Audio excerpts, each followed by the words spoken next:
Black Paper Gamer kanalından herkese merhaba. Yeni almış olduğum MSI'ın Vampirix 010M bilgisayar kasasını hep birlikte yakından detaylı olarak inceleyelim.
Evet, şimdi bilgisayar kasamızı dış hatlarıyla inceleyelim. Önünü, arkasını, yanlarını.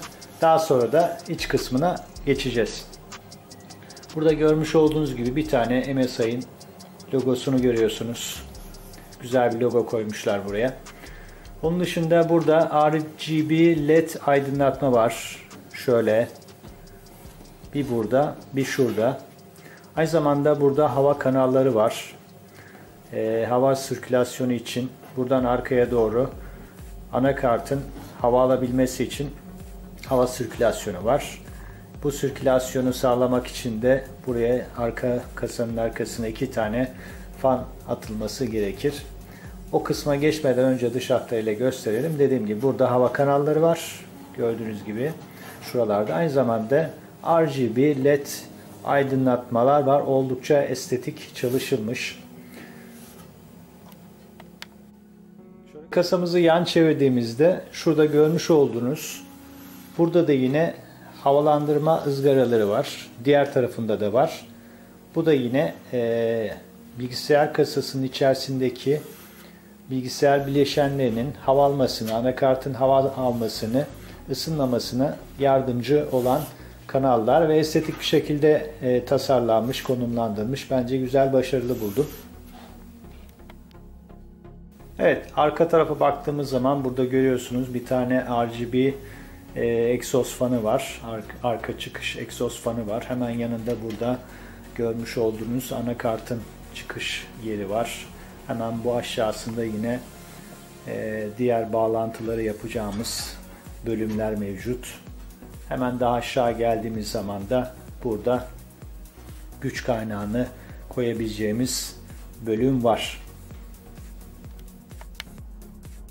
Evet, yan taraftan baktığımız zaman da temperli bir cam var. 4 milim kalınlığında. Oldukça sağlam. Bunun ekstra bir özelliği de, dikkat ederseniz, bir çıkıntı yapılmamış. Oldukça güzel bir şekilde kasaya oturtulmuş. Diğer kasalarda burada genelde bu temperli cam dışarıya doğru bir çıkıntı yapar. Bunda o olmamış.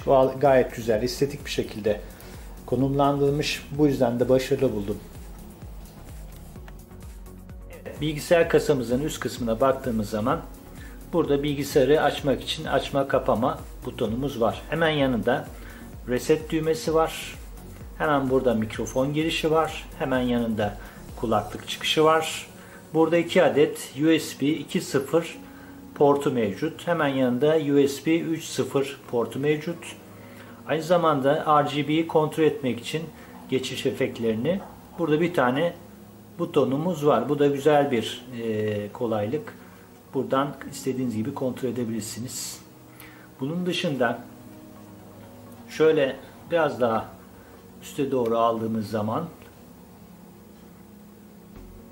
benim için güzel bir özelliklerden bir tanesi de şöyle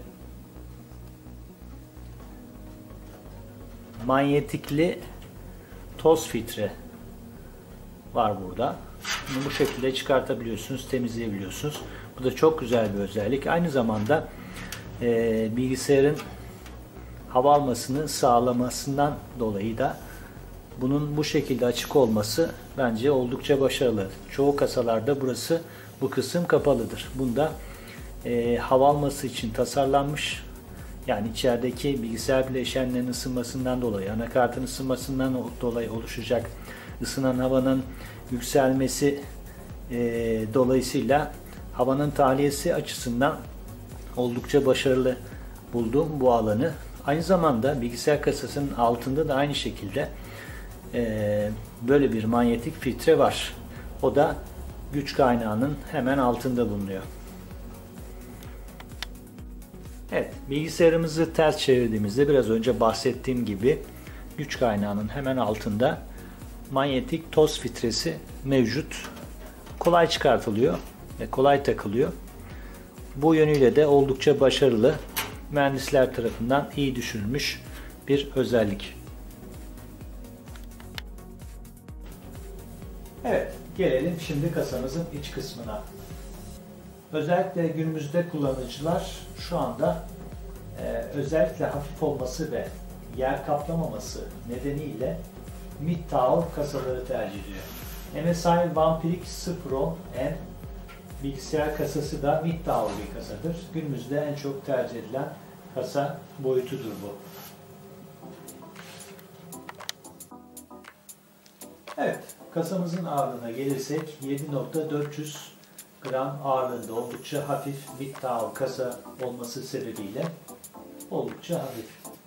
Evet, ölçülerine gelirsek yükseklik 47.2 5 santim. Genişlik 42 şöyle ve derinlik 21 santim. Ölçülerimiz de bu şekilde.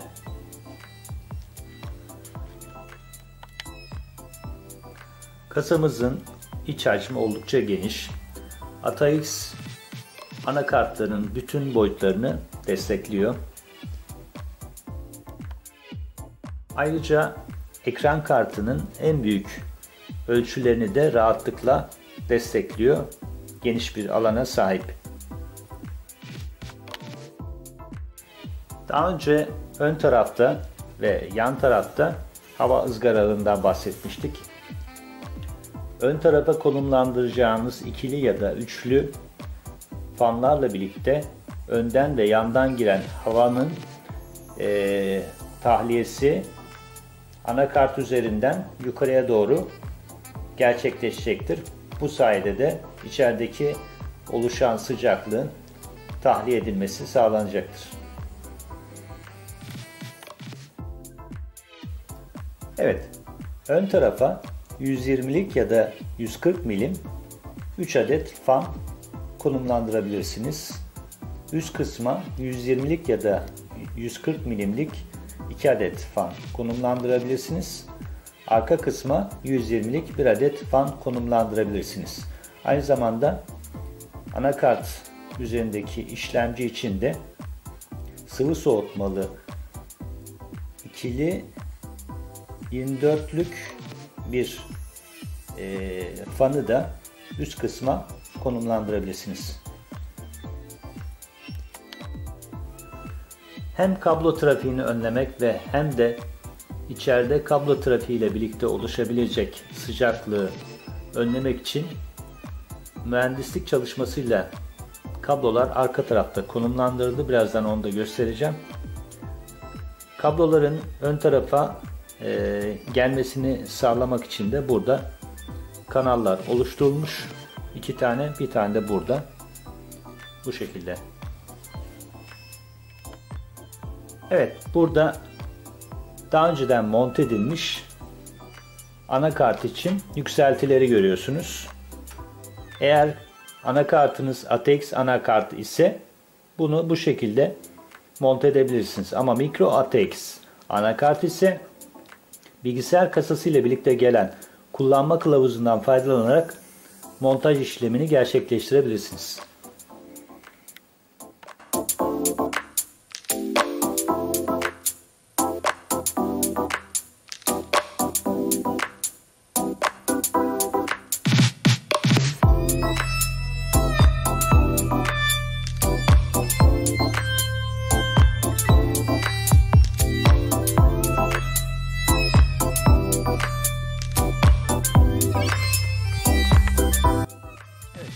Mühendislik çalışmasıyla her şey düşünülerek tasarlanmış.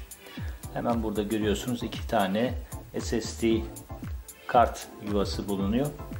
Çok estetik bir şekilde dizayn edilmiş gerçekten. Buradaki kablolar ön tarafa doğru gidiyor.